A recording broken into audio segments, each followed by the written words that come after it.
Hi friends, welcome to cook with ST channel. இன்றைக்கி என்ன பார்க்க போகிறோம்னா பாலக்கீரை கடைசல் எப்படி செய்யலாங்கிறத பார்க்கலாம்.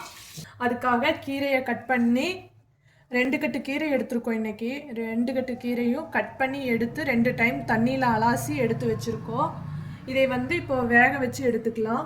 அதுக்காக கொஞ்சம் தண்ணி பிடிச்சி வச்சுருக்கோம். இப்போ இந்த தண்ணிக்குள்ளே ஒரு 4 பச்சை மிளகா நம்ம வேக வச்சு எடுத்துக்கலாம். பச்சை வாசம் போக வரைக்கும் பச்சை மிளகா வேகட்டும்.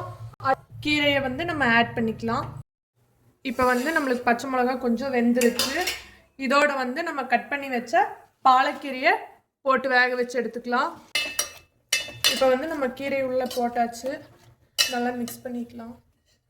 அடி இருக்கிறது மேலே வர்ற மாதிரி கிளறி விட்டோம்னா சீக்கிரம் வெந்துடும். மூடி போட்டு வச்சுக்கலாம். இப்போ நம்மளுக்கு கீரை நல்லா வெந்துருச்சா இல்லையான்னு பார்க்குறக்காக இப்படி எடுத்து நசுக்கி பார்த்திங்கன்னா தெரியும், நம்மளுக்கு கீரை நல்லா வந்துருச்சு. இப்போ நம்ம கேஸ் ஆஃப் பண்ணிவிட்டு பச்சை தண்ணி கொஞ்சம் லைட்டாக தொளிச்சு விட்டுக்கலாம். பச்சை தண்ணி கொஞ்சம் தொளிச்சு விட்டுக்கலாம். ஏன்னா கலர் மாறாமல் வரும். நம்மளுக்கு நல்லா க்ரீன் கலரில் இதே கலரில் கிடைக்கும். இப்போ நம்மளுக்கு கீரை நல்லா வெந்தாச்சு. நம்ம பச்சை தண்ணியும் தொளிச்சு விட்டுட்டோம். இப்போ கீரையை நம்ம ஆற வச்சு கடைஞ்சி எடுத்துக்கலாம். கடைஞ்சி தாளித்து விட்டுக்கலாம். இப்போ நம்ம வேக வச்ச கீரையை மிக்ஸி ஜாரில் மாற்றிருக்கோம். கொஞ்சம் உப்பு சேர்த்திக்கலாம். இதை ஒரு சுற்றி எடுத்துக்கலாம் மிக்ஸி ஜாரில். இப்போ பாருங்கள், நம்ம கீரையை மிக்சியில் அடித்து எடுத்துகிட்டு இப்போ பாருங்கள் நல்லா க்ரீன் கலரில் வந்திருக்கு. நம்மளுக்கு கலர் மாறாமல் அப்படியே வந்திருக்கு. இப்போ இதை ஒரு பவுலில் மாற்றிக்கலாம். இப்போ தாளிப்பு கொடுத்துக்கலாம். அதுக்காக வடைச்சட்டி வச்சிட்டோம். தேங்காய் எண்ணெய் ஊற்றி இன்றைக்கி நம்ம தாளிக்க போகிறோம்.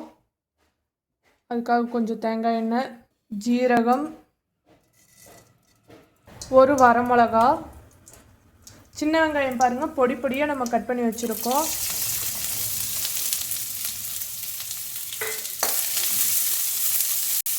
இப்போ வெங்காயத்தை ரொம்பவும் வணக்கக்கூடாது.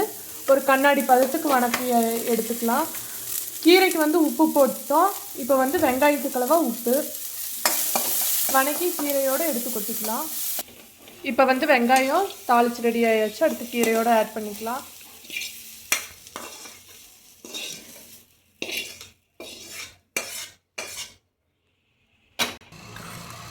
இப்போ நம்மளுக்கு பாலக்கீரை ரெடி ஆயிடுச்சு.